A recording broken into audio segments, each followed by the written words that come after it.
नमस्कार। Channel one news में मैं मनोज रघुवंशी आप सबका स्वागत करता हूं। आज हमारा विषय है नरेंद्र मोदी का ये कहना, न खाऊंगा न खाने दूंगा। यकीन मानिए नरेंद्र मोदी का ये मतलब बिल्कुल नहीं है कि मैं भूखा मार डालूंगा। उनका कहने का मतलब ये है कि मैं ना घूस खाऊंगा न घूस खाने दूंगा। अब इस विषय को समझने के लिए आज हमने जिन लोगों को बुलाया है, सबसे पहले तो आपको उनसे मिलवा दें, फिर उसके बाद एक पैकेज दिखाते हैं और फिर विषय पे वापस आते हैं। हमारे साथ हैं कांग्रेस के प्रतिनिधि श्री राजेश यादव और एक पत्रकार, एक यंग जर्नलिस्ट जो कि एक खोजी पत्रकार हैं, बसंत भारद्वाज। एक वरिष्ठ पत्रकार हैं, हम लोग उनको दादा बुलाते हैं, श्री शिवाजी सरकार। भारतीय जनता पार्टी का प्रतिनिधित्व कर रहे हैं श्री मुकेश वाजपेयी और चैनल वन न्यूज के पॉलिटिकल एडिटर इरफान शेख। तो पहले देख लीजिए कि नरेंद्र मोदी का ये कहना कि न खाऊंगा न खाने दूंगा, उससे उनका तात्पर्य क्या है, उसके बाद उसकी असलियत बताते हैं आपको।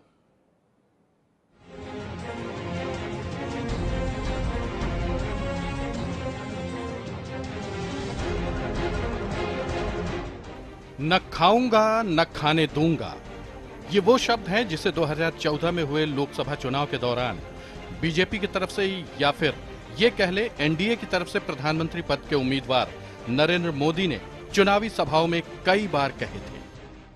क्या 2 टाइम पेट भरने के लिए भ्रष्टाचार करना जरूरी है? क्या लोगों को लूटना जरूरी है? क्या ईमानदारी से राजनीति नहीं हो सकती है? ये क्या कर रहे हैं भाइयों बहनों, मैं अपनी बात बताने के लिए नहीं आया हूं। भाइयों बहनों, मेरा मंत्र है, न खाता हूं न खाने दूंगा।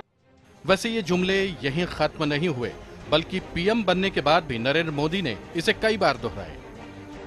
लेकिन शायद पीएम से पहले या फिर पीएम बनने के बाद मोदी के इसी जुमले ने, जिसे वो विरोधियों पर निशाना साधने के लिए हथियार के तौर पर इस्तेमाल कर रहे थे, उन पर विरोधियों ने पलटवार करने के लिए बेहतरीन हथियार बना लिया। नहीं यकीन हो तो आप खुद सुन लें। कांग्रेस उपाध्यक्ष राहुल गांधी ने पीएम मोदी के इस जुमले को मरकज में रखकर निशाना साधने का कोई मौका नहीं छोड़ा। प्रधानमंत्री ने इलेक्शन के समय सबको, पूरे हिंदुस्तान को भरोसा दिया था।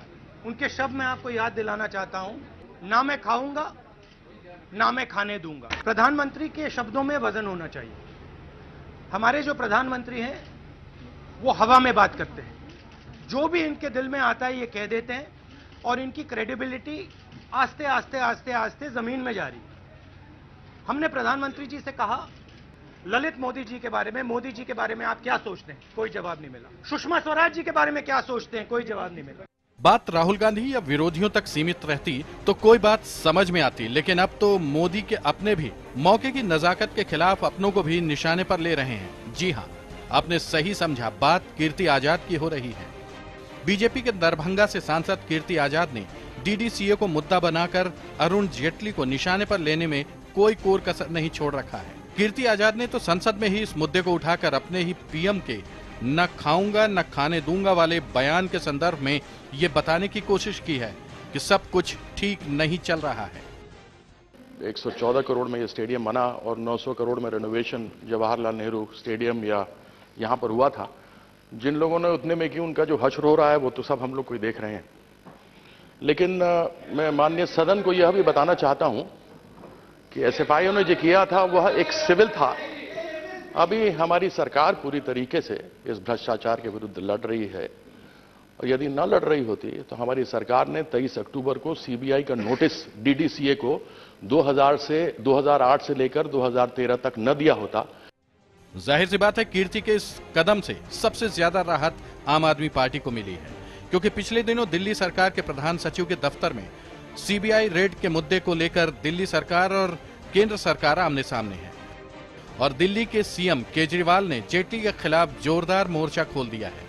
अब ऐसे में ये सवाल उठना लाजमी है कि पीएम के न खाऊंगा और न खाने दूंगा के फॉर्मूले को अमली जामा पहनाने में अपनों से मदद मिलेगी, लेकिन इत्तेफाक ये इसका जवाब भी पीएम मोदी के अपनों के पास ही है। Bureau report, channel 1 news.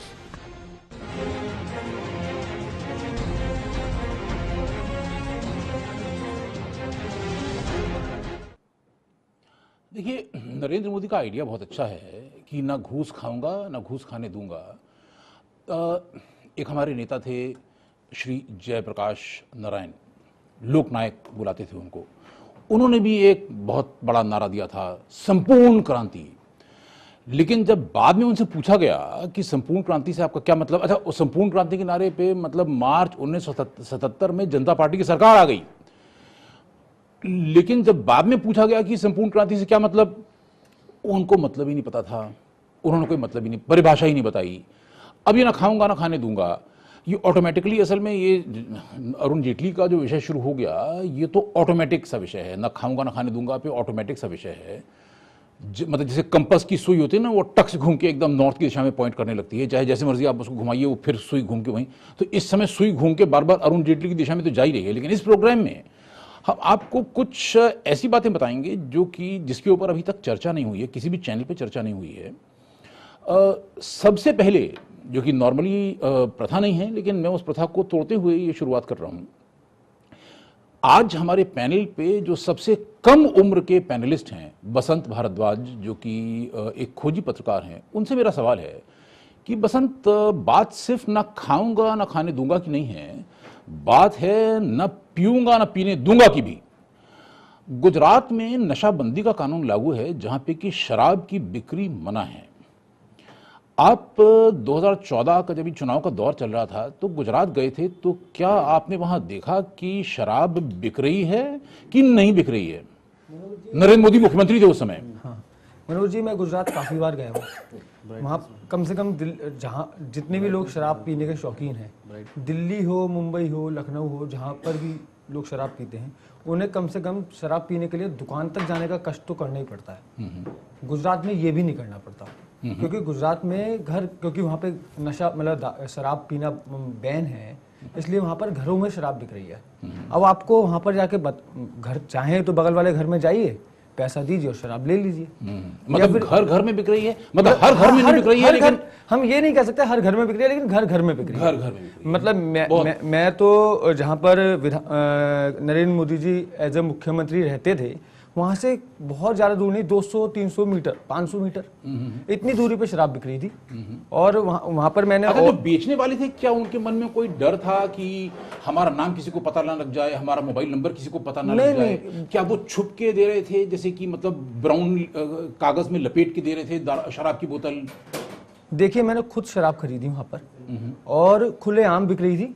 मैंने और ज्यादा संख्या में मांगने की बात कही तो उन्होंने अपना नंबर देने की बात कही। मैंने कहा भाई, मैंने अपना मन में डर जताते हुए कहा कि पकड़े जाएं, तो उन्होंने अपनी दूरी बता दी कि इतनी दूरी तक हम जा सकते हैं। आप चाहें तो होटल में, जैसे कि मुझे होटल में चाहिए शराब, तो मुझे 5 बोतलें चाहिए, तो वो आप अपना फोन नंबर दीजिए, होटल का एड्रेस दीजिए, वो आपके होटल में आपको प्रोवाइड करवा देंगे।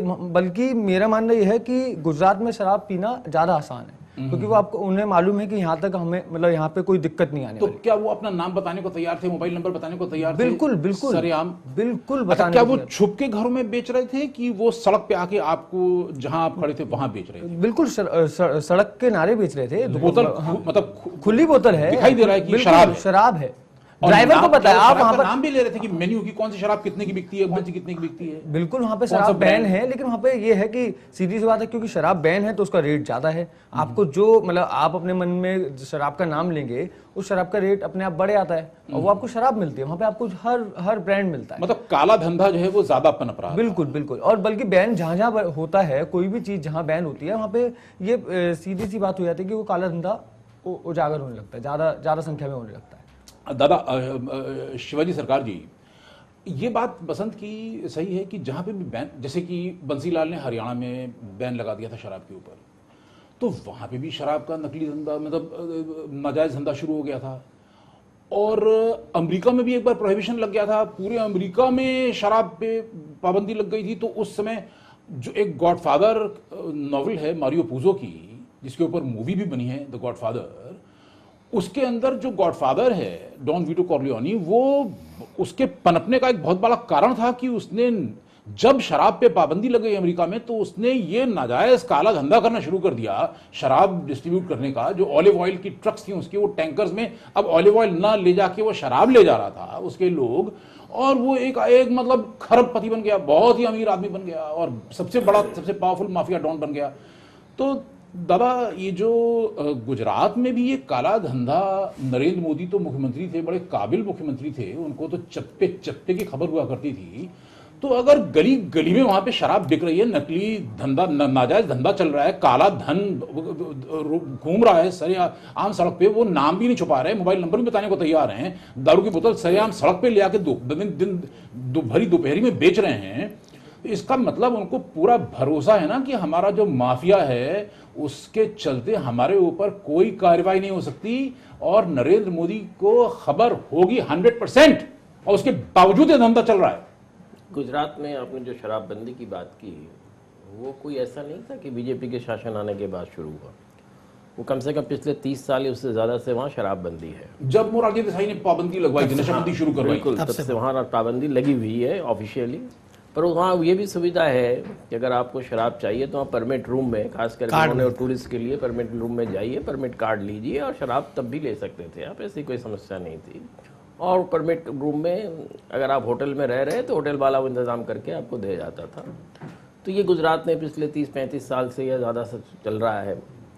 तो ये एक मेरा मानना है कि आप अगर किसी भी चीज़ को बैन करते हैं, और ख़ास करके इस तरह की चीज़ों को, तो वो बैन हो नहीं पाता है, और उससे जो है दूसरे तरह से वो धंधे जो और पनपते हैं, और एक पूरा माफिया जो है, उस माफिया तंत्र, जैसे आपने गॉडफादर का जिक्र किया, उसी तरह से वो माफिया जो है वो फैल जाता है। और दादा ये जो पैसा सरकार को एक्साइज ड्यूटी के रूप में मिलता, वो पैसा अब सरकार को नहीं आता, अब वो पैसा माफिया को जाता है। तो जब जो शराब बेचने वाला है वो इतना निर्भीक है कि अपनी शक्ल सड़क पे आ रहा है, शक्ल दिख रही है उसकी, मोबाइल नंबर बता रहा है, दारू खुलेआम बेच रहा है, तो इसका मतलब वो पैसा इतना ज़्यादा असरदार काम कर रहा है कि उसको मालूम है कि पुलिस कोई कार्रवाई नहीं करेगी, उसके ऊपर आशीर्वाद है, पुलिस के से भी ज़्यादा शासन का भी उस धंधे को आशीर्वाद है। तो ये मिली भगत बिल्कुल साफ नहीं, तो ना खाऊंगा ना खाने दूंगा, यहाँ तो सरेआम काला धंधा चल रहा है दादा। नहीं, और नरेंद्र मोदी 2002 से लेके बल्कि 2001 में मुख्यमंत्री बन गए थे और 2014 तक मुख्यमंत्री रहे गुजरात के। तो आपका मतलब अगर पिछले 35 साल से धंधा चल रहा है, तो ये नरेंद्र मोदी के इस 13 साल भी तो धंधा चला सरेआम, मेरे ख्याल में दिन दाड़े।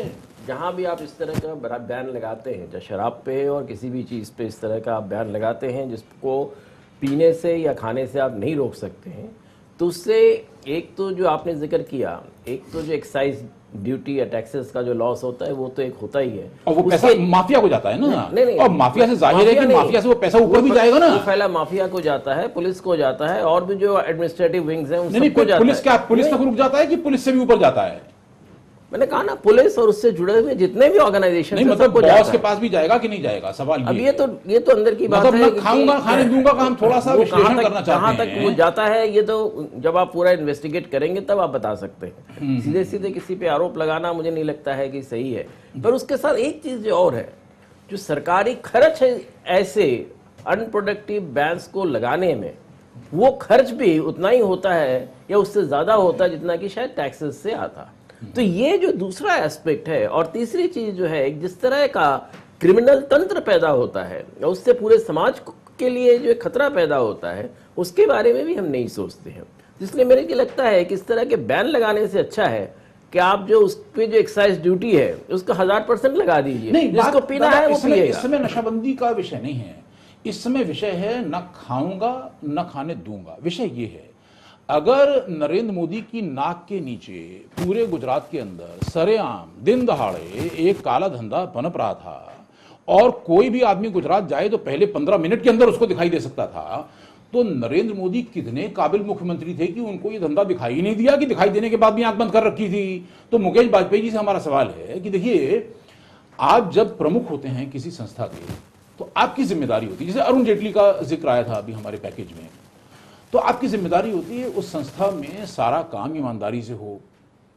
अब अरुण जेटली जो कि प्रेसिडेंट थे डीडीसीए के 1999 से 2013 तक, वो, और क्योंकि मतलब अब ये नरेंद्र मोदी की सरकार बनने की बारी आ गई, इसलिए वरना तो वो शायद बीसीसीआई के वाइस प्रेसिडेंट ही हो गए होते। तो क्रिकेट का धंधा उनको अच्छा, मतलब ये क्रिकेट का फील्ड प्रोफेशन उनको अच्छा लग रहा था। हमारा सवाल ये है कि ये कैसे मान लें मुकेश वाजपेयी जी, कुछ गले के नीचे नहीं उतर रही बात, कि या तो देखिए अरुण जेटली को पता ही नहीं था कि उनकी नाक के नीचे क्या हो रहा है, तो काहे के प्रेसिडेंट थे, और अगर उनको पता था तो फिर वो जिम्मेदार हैं। तो या तो वो नाकाबिल हैं कि वो जानते नहीं थे उनकी नाक के नीचे क्या हो रहा है, जबकि कीर्ति आजाद कह रहे हैं कि मैं 9 साल से बताता फिर रहा था, और या वो जानबूझ के इस बात को निगल रहे थे कि कोई बात नहीं, अगर ये फर्जी कंपनियां जो हैं ये कॉन्ट्रैक्ट ले भी जा रही हैं करोड़ों का, तो भी क्या फर्क पड़ता है। दोनों में से क्या बात सही है मुकेश वाजपेयी जी?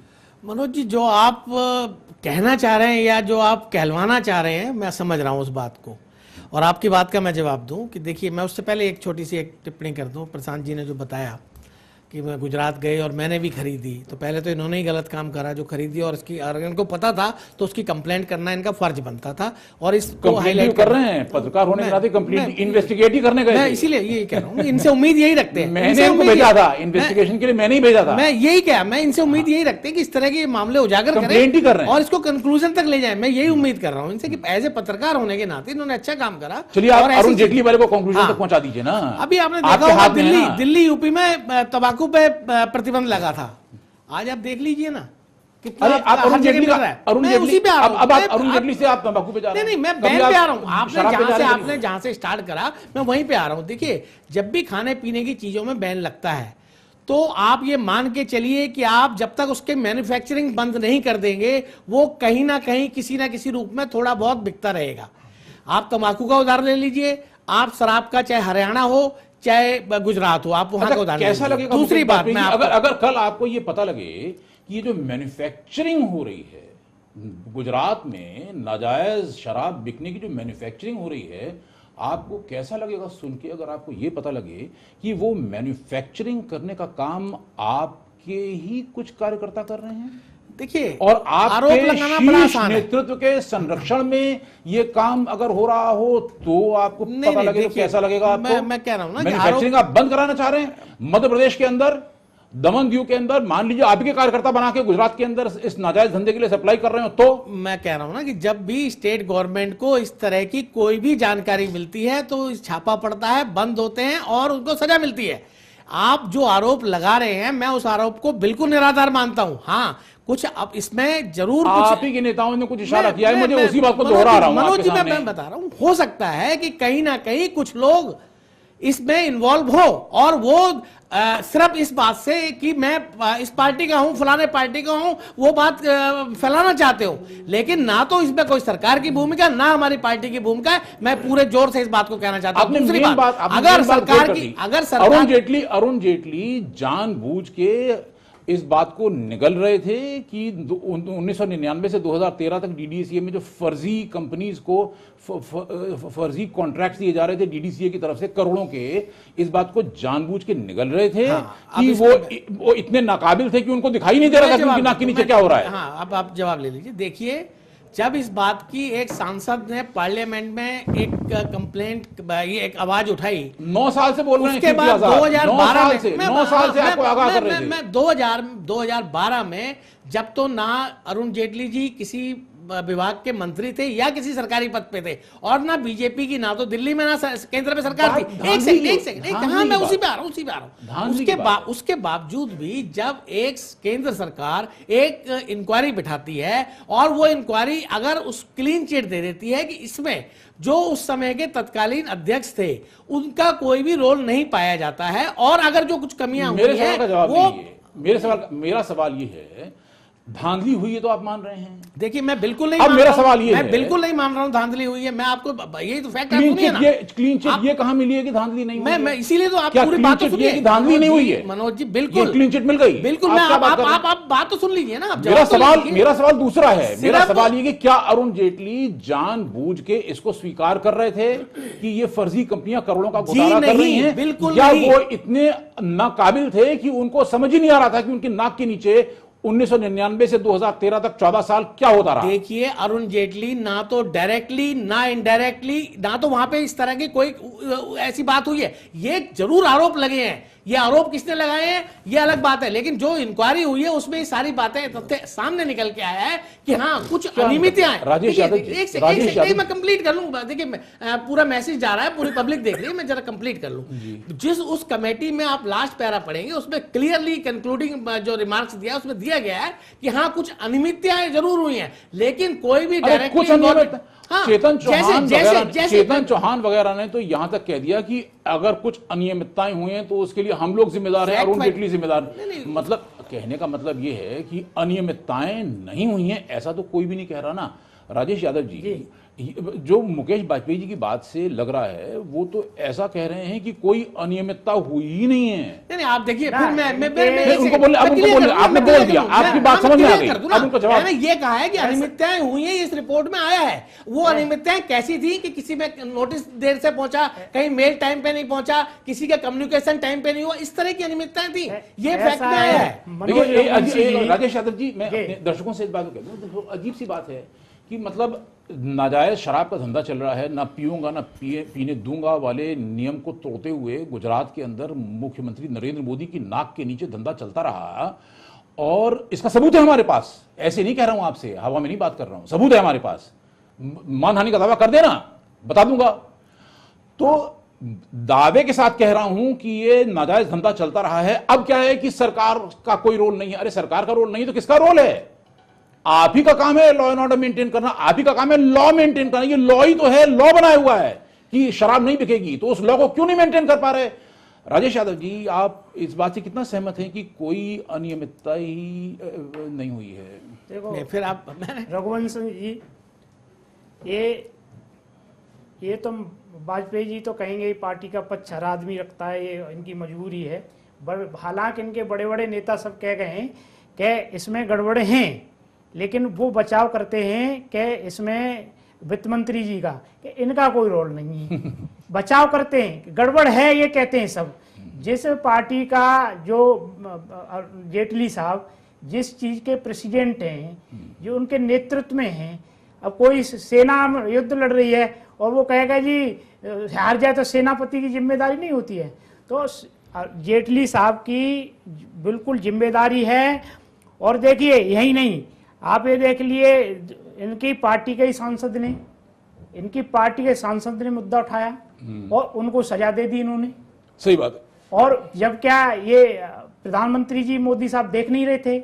व्यापम घोटाले में डॉक्टर राय ने, जिन्होंने व्यापम घोटाले को उजागर करा, उनका 200 से 300 किलोमीटर ट्रांसफर कर दिया जाता है कि इसमें जो केंद्र था व्यापक केंद्र पर के यहाँ न रहे, ये रहेंगे तो कुछ न कुछ करते रहेंगे, इस वजह से उसका ट्रांसफर वहां करवा दिया जाता है इस तरह से।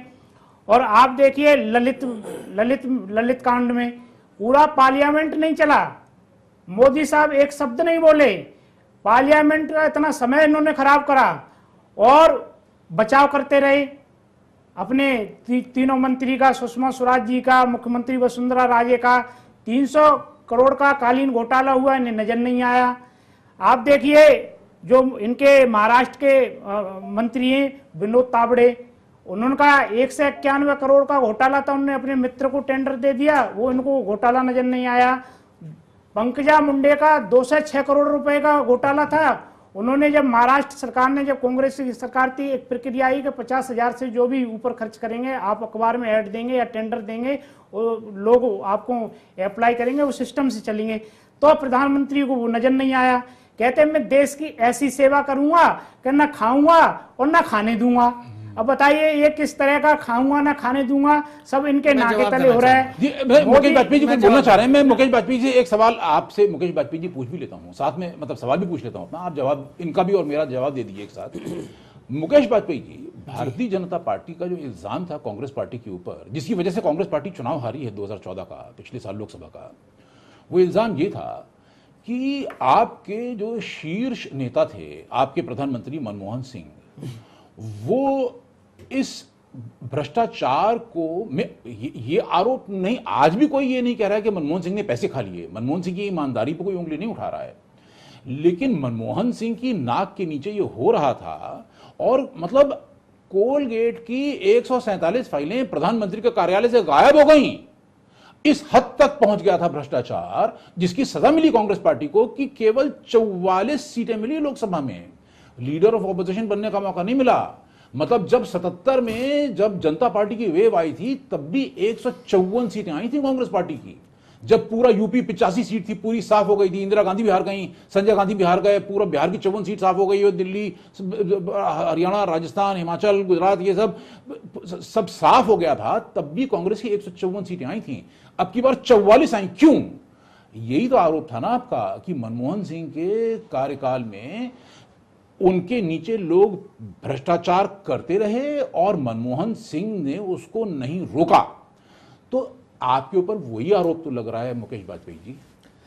मनोज जी, आपने बिल्कुल ठीक कहा कि मनमोहन सिंह जी पे आरोप लगा, लेकिन जो आपने हमारे बारे में जो बातें बताई और जो आदरणीय यादव जी ने बताई, यादव जी ने भी कालीन का जिक्र करा। वो कालीन का कब का मामला है, जब इनकी गवर्नमेंट थी, इन्होंने कोई कुछ नहीं करा। आपने भी जो बात करी वो बात करी गुजरात में। एक सेकंड मनोज जी, मुकेश जी आपको भी एक सेकंड के लिए टोक रहा हूं, आपके वापस आऊंगा मुकेश जी आपके पास। एक्चुअली फोन पे आरती मेहरा, जो कि हमारी दिल्ली में हमारी मेयर भी रही हैं और भारतीय जनता पार्टी की वरिष्ठ नेता हैं, उपाध्यक्ष, हाँ उपाध्यक्ष, वो इस समय हमारे साथ फोन लाइन पे जुड़ी हुई हैं। ये क्या फोन कट गया क्या? फोन कट गया क्या? फोन कट गया। दोबारा आरती मेहरा को हम लाइन पे लेने की कोशिश करेंगे। एक ब्रेक ले लेते हैं, ब्रेक के अंदर फिर दोबारा डायल कर लेंगे और आरती मेहरा से हम सवाल पूछेंगे कि ये क्या है आपका, इस बात के पीछे राज क्या है, ना खाऊंगा ना खाने दूंगा, जबकि हम देख रहे हैं कि ये बात कुछ ऐसी है कि गले के नीचे नहीं उतर रही। तो ब्रेक के बाद वापस।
चैनल वन न्यूज में आप सबका फिर से स्वागत है।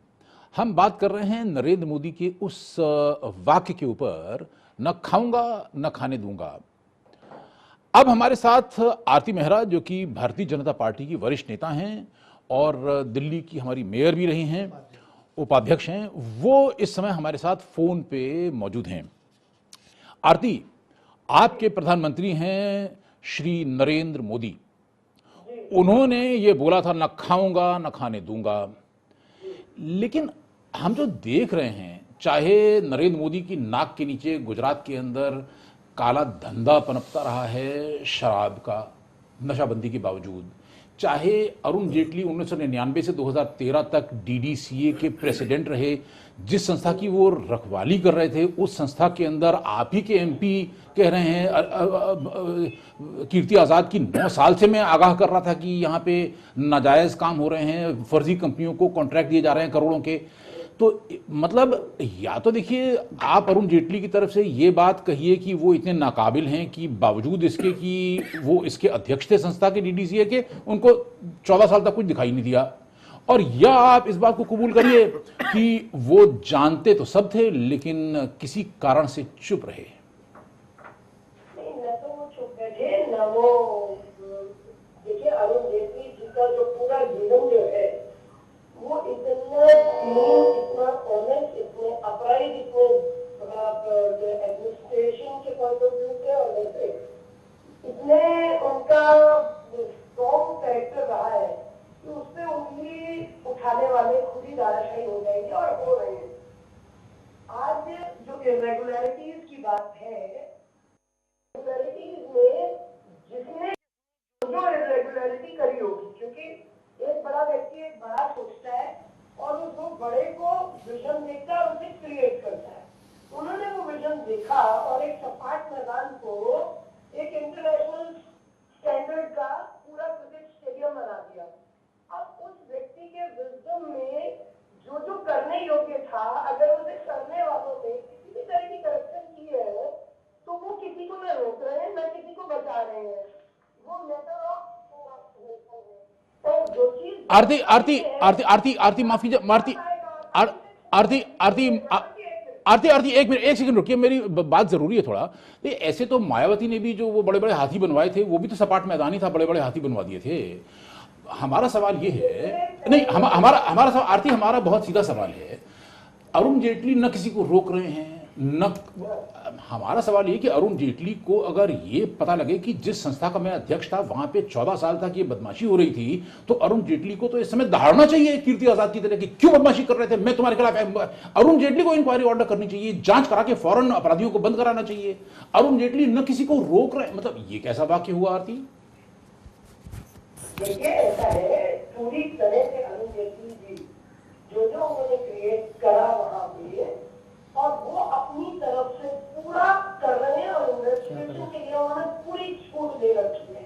अब वो दहाड़ेंगे और ये करेंगे, कीर्ति आजाद जी का 10 साल से वो इसके पीछे लगे हुए हैं, तो अरुण जेटली की किसी भी चीज को उनका जो नेचर है, उनका जो पूरा देश में जुडिशरी में जो उनका प्रभाव है, वो ऐसे ही नहीं आया, वो उनके कर्मों से आया। आरती, हम आरती इस तरह के डायलॉग तो हम अक्सर आरती इस तरह के डायलॉग हम अक्सर सुनते हैं कि हमारे राजनेता हमको बताते हैं कि हमारा अपना है ही क्या, जो कुछ है इस देश का ही तो है, हमारा तन मन धन सब देश को समर्पित है। देखिए, हमें डायलॉग बाजी से हमें कुछ लेना देना नहीं है, हमें आपका कर्म देखना है, हमें आपका कॉन्डक्ट देखना है। आप बड़े अच्छे वकील हैं, इसमें कोई शक नहीं है, आप हिंदुस्तान के टॉप वकीलों में से एक हैं, कहां शंका है कोई। आप बहुत अच्छे प्रवक्ता हैं पार्टी के, इसमें कहां शंका है, बहुत अच्छे वक्ता हैं, आप बहुत इंटेलिजेंट आदमी हैं, इसमें कहां शंका है। लेकिन हमारा कहने का मतलब है कि वो जो 14 साल का पीरियड, जिस वक्त अरुण जेटली डीडीसीए के प्रेसिडेंट थे, उस दौरान जो वहां पे अनियमितताएं हुई हैं, उन अनियमितताओं को लेके अगर कोई मतलब अरुण जी उसमें सब कर रहे हैं, जो करना चाहिए और करना चाहिए, उसमें पूरी तरह से कर रहे हैं। देखिए, कायदे से अरुण जेटली को ही इंक्वायरी ऑर्डर नहीं करा देनी चाहिए थी कि ये कैसे, मतलब कीर्ति आजाद ने बताया, अच्छा ऐसा हो गया, अच्छा मैं अभी इंक्वायरी कराता हूं और बिल्कुल पकड़ के बंद, मतलब अरुण जेटली को तो गुस्से से आग बबूला हो जाना चाहिए था। मतलब आप बबूला हुए जरूर, लेकिन वो अरविंद केजरीवाल पे हुए। ये तो मैं और आप नहीं डिसाइड करेंगे सेशन क्या उनका होना चाहिए था, ये तो मनोज जी उनका पर्सनल विषय है, लेकिन दूध का दूध पानी का पानी हो जाएगा। चलिए आप बबूला ना होते, कम से कम बबूला तो होते, प्लेन बबूला हो जाते। उनका उनसे डिसाइड करने के लिए मेरे को लगता है कि उसमें लेकिन मैं ये विश्वास दिलाती हूँ दूध का दूध पानी का पानी हो जाएगा। नहीं, वो तो अरुण जेटली, दूध का दूध पानी का पानी तो हो ही जाएगा आरती, वो तो अरुण जेटली नहीं चाहेंगे तो भी हो जाएगा। हम काहे के लिए बैठे हुए हैं? दूध का दूध पानी का पानी तो हम करके मानेंगे ही, अरुण जेटली नहीं भी चाहेंगे तो भी हम कर देंगे, चिंता मत करिए। इरफान शेख, आपसे सवाल है कि देखिए बीजेपी की इतने वरिष्ठ नेता हैं आरती मेहरा, वो जिस तरीके से बात कर रही हैं, ऐसा नहीं लग रहा है कि वो जैसे कि चोर को पकड़ने के लिए जैसे आगे कदम बढ़ा रही हैं, फ्रंट फुट खेल के सिक्स मार रही हैं, ऐसा नहीं लग रहा है। ऐसा लग रहा है कि जैसे डिफेंसिव वो मतलब शॉट खेल रही हैं कि बस विकेट ना चला जाए। जी बिल्कुल, क्योंकि ये उनके टेन्योर में हुआ है, ये जो भी एलिगेशंस हो रहे हैं, ये बताया जा रहा है, जो भी डिस्क्रिपेंसीज हैं, ये जिस वक्त वो ही वाज हेडिंग दैट उस वक्त हुआ है ये। तो इसलिए फर्स्ट डिबेट में भी हम लोग जब चर्चा कर रहे थे, कीर्ति आज़ाद की बात आ रही थी, तो सब मिलके एक रेजोल्यूशन हम लोगों ने लिया था कि media, of course you also said, कि जब तक इन्वेस्टिगेशंस पूरे नहीं हो जाते हैं, प्राइमा फेसी कोई एविडेंस नहीं मिलता है, तब तक he should step down.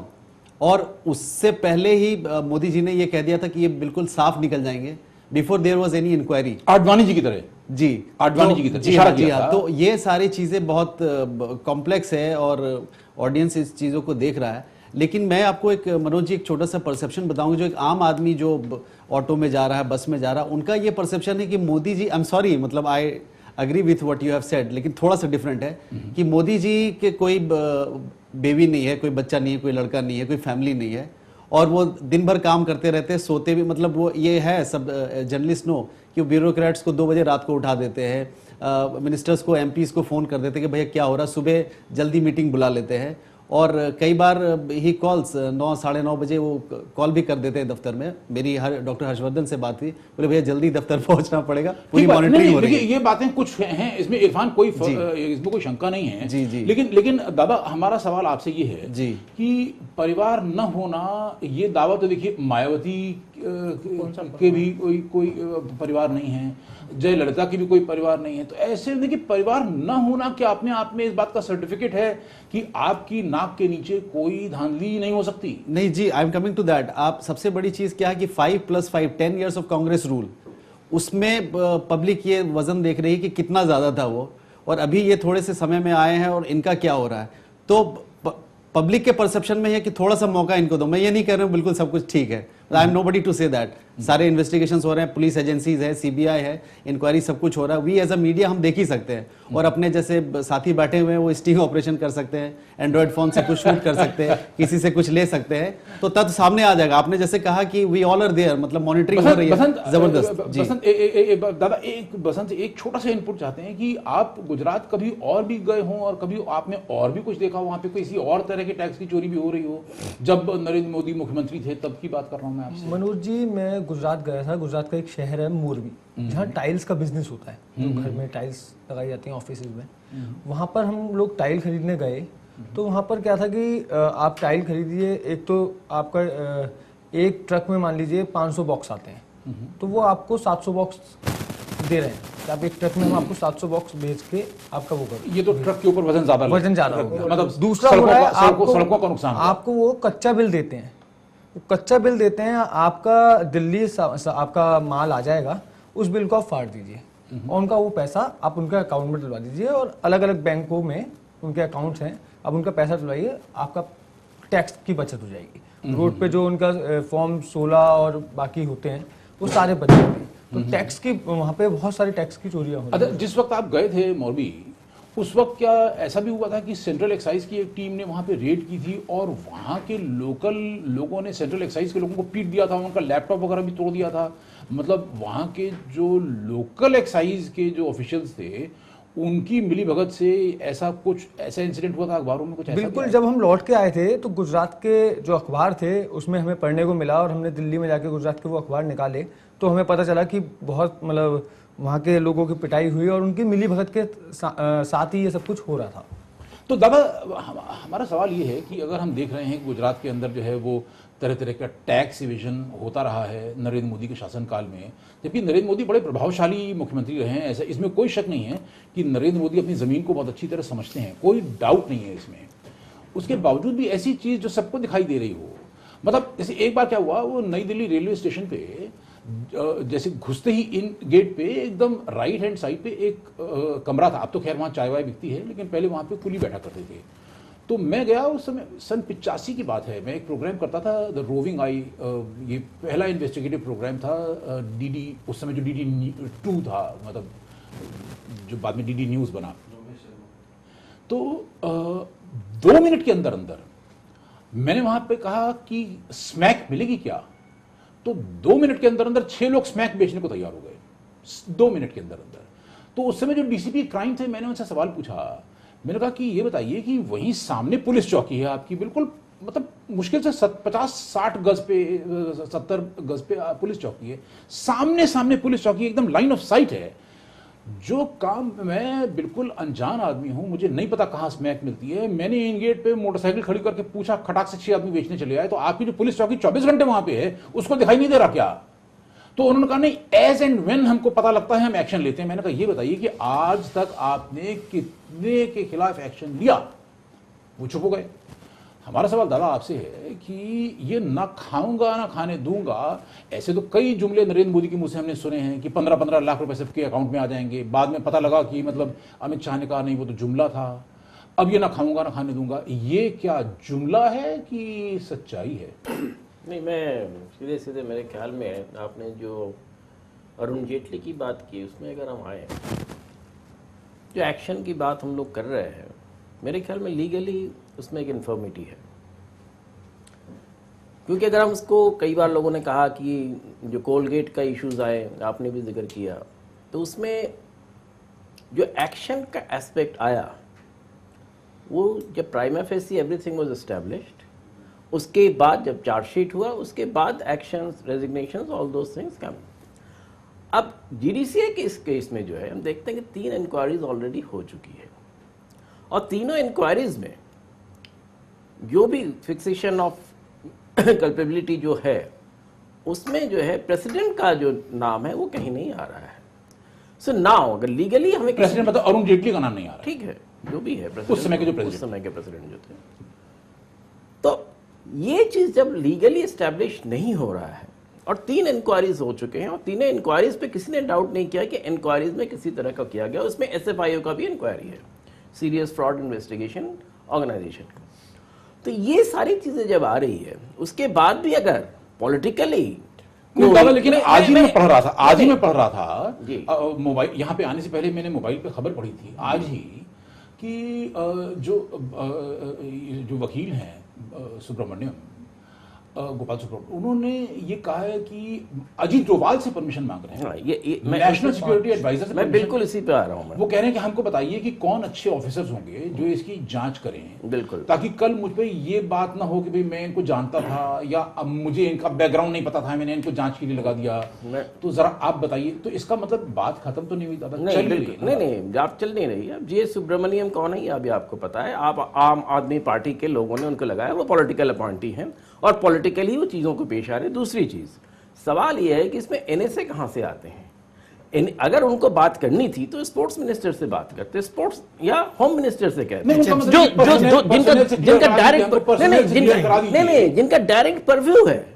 NSA इसमें कहीं नहीं आता है। एनएसए को लाना तो एक पब्लिसिटी स्टंट मैं मानता हूं। तो अगर आपको सीरियसली कोई काम करना है तो आपको उस हिसाब से काम करना चाहिए कि आप स्पोर्ट्स मिनिस्टर को कहते हैं कि आप बताइए कौन हो सकता है, या होम मिनिस्टर को कहते हैं जिसके अंडर में सारे फ्रॉड ऑर्गेनाइजेशन हर तरह के इन्वेस्टिगेशन है, उनको कहते हैं आप आता है। पर इस तरह से करना, एक पॉलिटिकल स्टंट तैयार करना, मैं देखिए मैं किसी के यहाँ मुझे मेरे जो जेटली जी से मेरे को इतना ऐसा वो नहीं है जिसकी वजह से मैं इसको कहने का, पर मैं इसको जो ऑब्जेक्टिवली अगर मैं देखता हूं तो मुझे सारी चीजें जो हैं, जिस तरह से इसको प्रचार किया जा रहा है और जिस तरह से इसको आगे बढ़ाया जा रहा है, उसमें मुझे शंका हो रही है कि इन सारी चीजों को पॉलिटिकली आगे बढ़ाने की कोशिश की जा रही है। और 3 इन्वेस्टिगेशंस अगर नहीं किए तब चौथा इन्वेस्टिगेशन और जीएस सुब्रमण्यम को इन्वेस्टिगेशन क्या बात कर रहे हैं, वहां तो कोई नहीं, जीएस सुब्रमण्यम इन्वेस्टिगेशन अभी उसके परमिशन ही नहीं दी है। कीर्ति आजाद ने कहा है कि मैंने अरुण जेटली के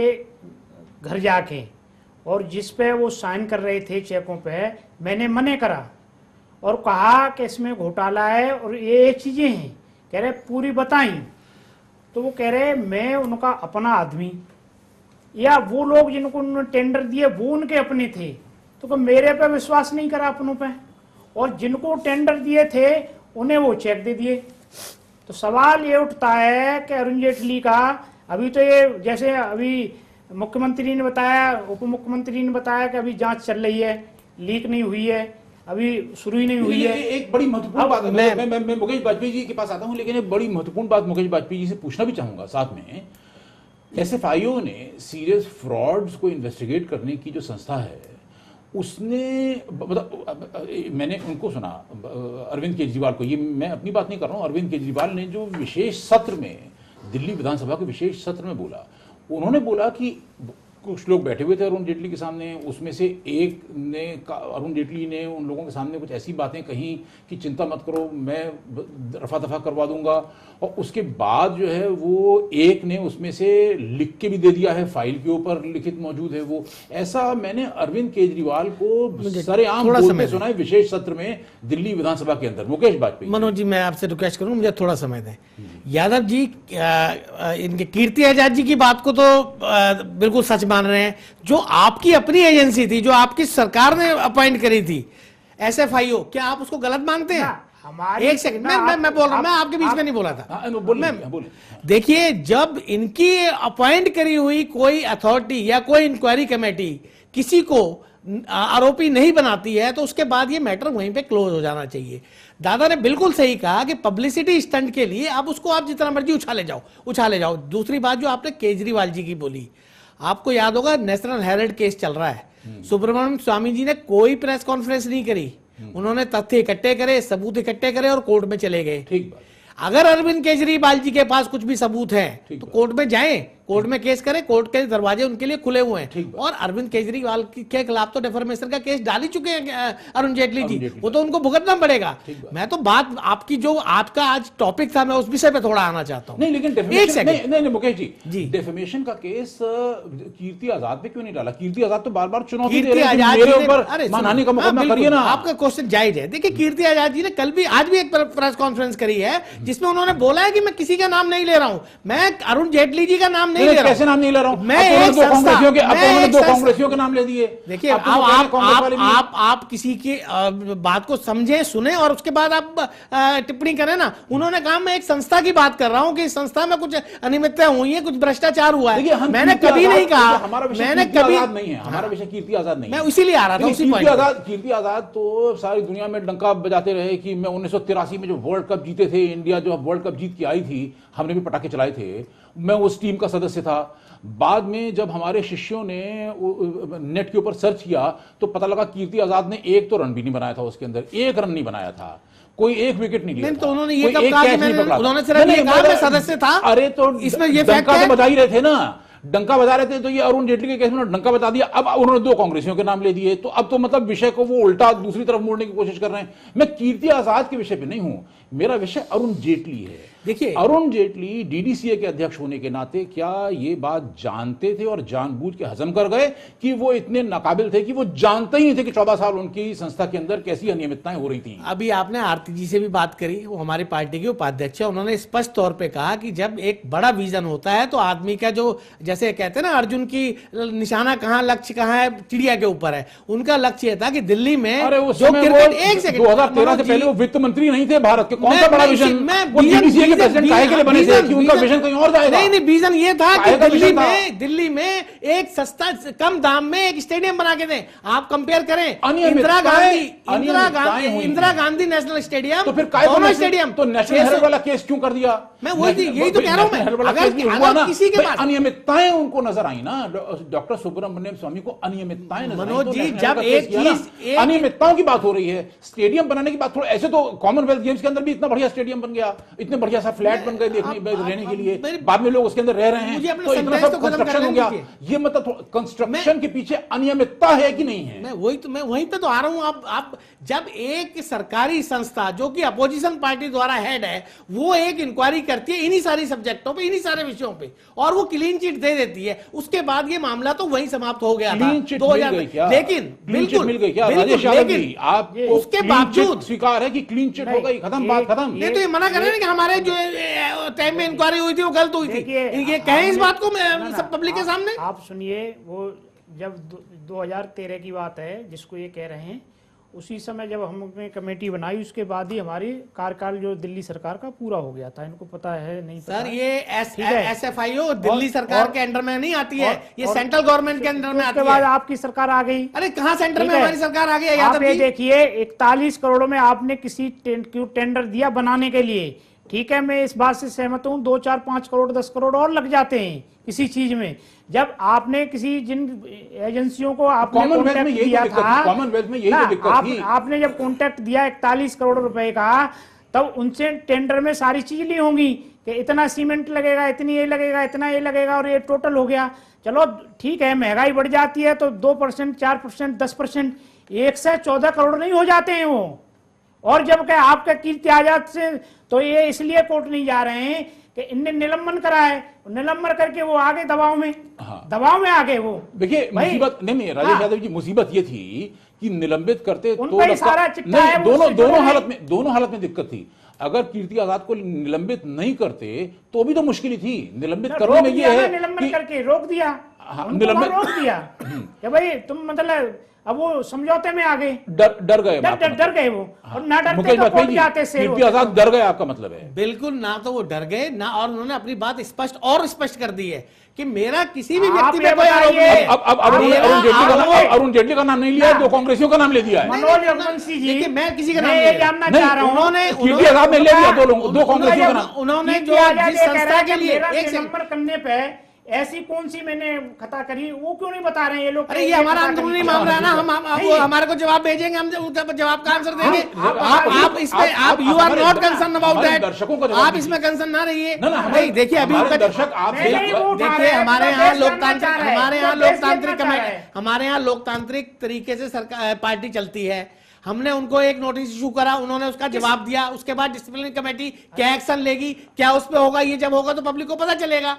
बिफोर टाइम कैसे पता चल जाएगी क्या करने वाले हैं, क्या होने वाला है?